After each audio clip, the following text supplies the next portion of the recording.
Hello and welcome back to Tinker Talks Guns. Today we're talking about the Beretta Model 92 Custom Carry Compact.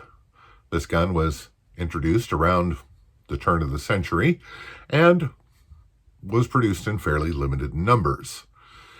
But before we get into that, I'd like to thank my supporters on Patreon. This all costs money and your contributions help more than you know. If you'd like to join my supporters on Patreon, there's a link in the description below, and if you enter at the $1 level or higher before 31 December 2023, you will be eligible for the drawing on January 1st of next year to win a Hi-Point YC9 Yeet Cannon. So, a little bribery there. Also like to thank channel benefactors. They are many and varied and have contributed to the channel and been helpful in endless ways, including Leah, who has provided this gun for review. And let's get a little started on that. So, the Beretta Model 92 and its endless variations have been reviewed time and time again, and we know a lot about them. Mostly we know they're good guns, and they work. So I thought what I would do is a two-part video based on a very unfair comparison. We're going to be comparing the stock Beretta Model 92 Compact Custom Carry with a CZP-01 with a full Cajun Gunworks trigger setup. And yes, this is an unfair comparison, absolutely, but there's a reason for that. The reason is that Leah can't leave anything alone, and she's going to install a full set of Langdon tactical guts in this and work on smoothing out everything for the trigger pull. So we're going to compare these two guns now, then we're going to compare them again after she's done with it. And it is fair in a sense, because Leah's the one who installed all the Cajun Gunworks stuff and did the trigger job on the CZP-01. Won't this be fun? Let's go to the tabletop and have a look at this thing. Okay, the first thing that becomes apparent about the Beretta 92 Custom Carry Compact is that it ain't particularly compact. Full 8 inches long, 5.5 inches tall, 1 3/8 inches roughly thick, and even the slide is pretty chunky. Now, it has to be because of the locking system. And it is open-topped, which helps reduce reciprocating weight, so one can forgive it a little bit of chunkiness. The barrel is 4 1/4 inches long, and unloaded with the standard magazine, the gun weighs 31.2 ounces. As mentioned, it has a hammer drop safety, which positively blocks the firing pin from motion when the hammer drops. And it has double action operation, or rather double action, single action. The first shot is double action, second shot, and all remaining shots are single action. So you've got an added margin of safety on that first shot, and then you get the good trigger. Sights are perfectly acceptable 3-dot sights. The hammer drop safety is not ambidextrous, which may or may not matter to you, even if you're right-handed. The magazine release is pretty easy to access, drops the magazines positively, and is reversible for left-handers. The takedown is exactly what you would expect because it's a Beretta Model 92, and there are endless videos of how to do that. Magazine holds 15 rounds. Nice, solid metal magazine made by Mechgar. And loading these magazines is pretty easy, even when you're putting the last round in. This has not been my experience with Glocks, but it is with this.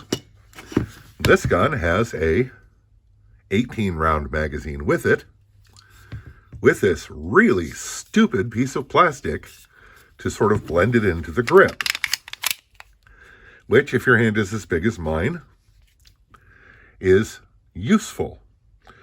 And while in my casual shooting I avoided badly pinching myself with it, I could easily see that happening under stress.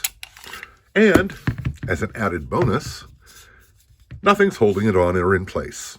So I discovered on one reload that it was perfectly possible to push the shroud all the way in without the slide latching. Or, without the magazine latching.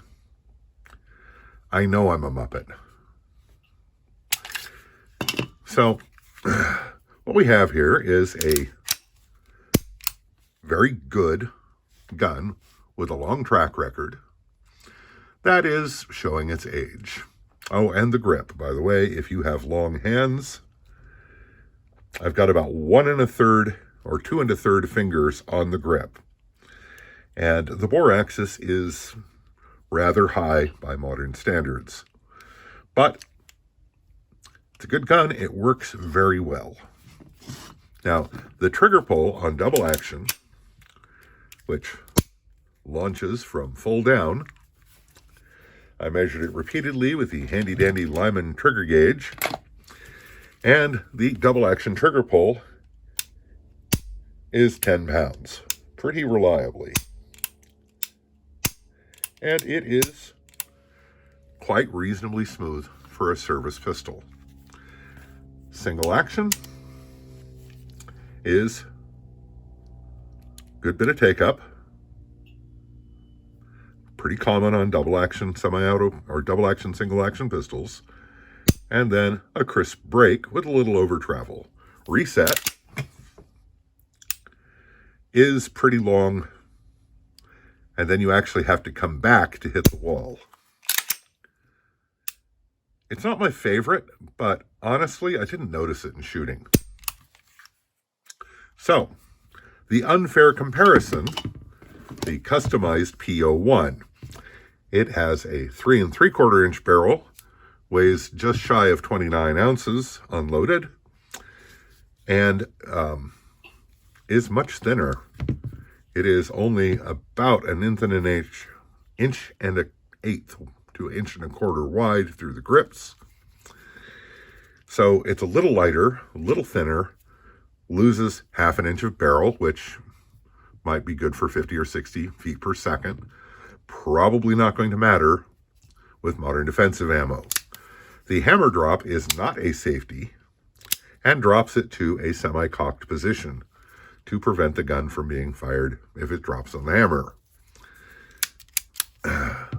This one has been outfitted with Trijicon night sights, also 3-dot. They're fine. But what it does have is the full Cajun Gunworks trigger setup and maybe a little bit more smoothing out other than that. Now, the double action pull is consistently 7 pounds, which is, as you might agree, quite a bit better than 10, and it is super smooth. The single action pull is, again, there's that double action, single action take up. Breaks very crisply, with just the tiniest hair of creep. and very little over travel.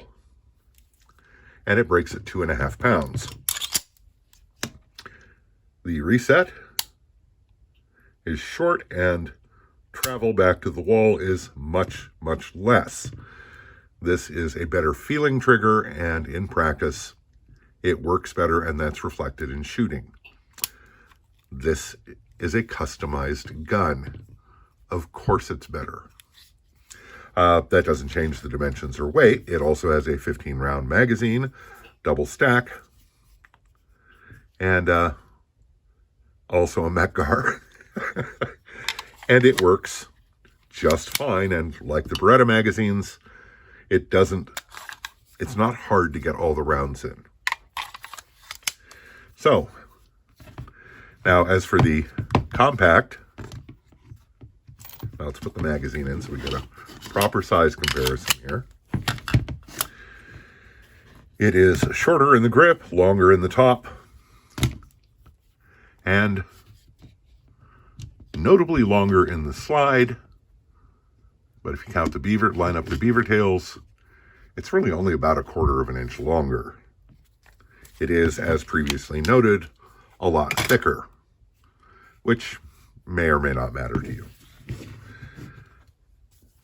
The salient fact is that this is a good, solid, reliable, service-type compact pistol with a long and successful track record.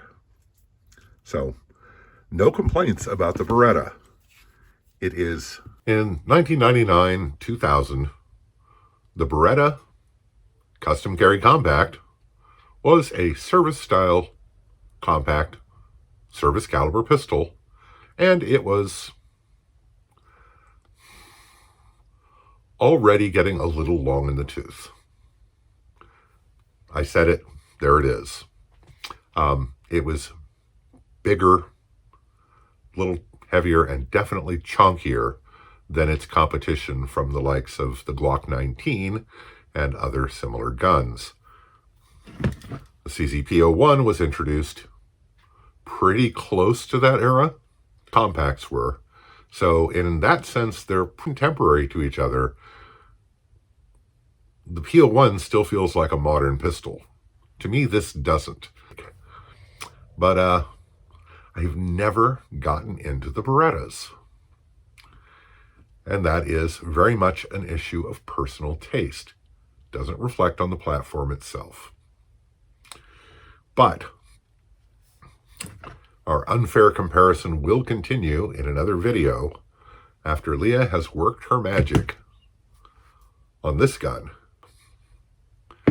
So I hope this finds you well. Stay safe, take care, and we'll talk to you again real soon.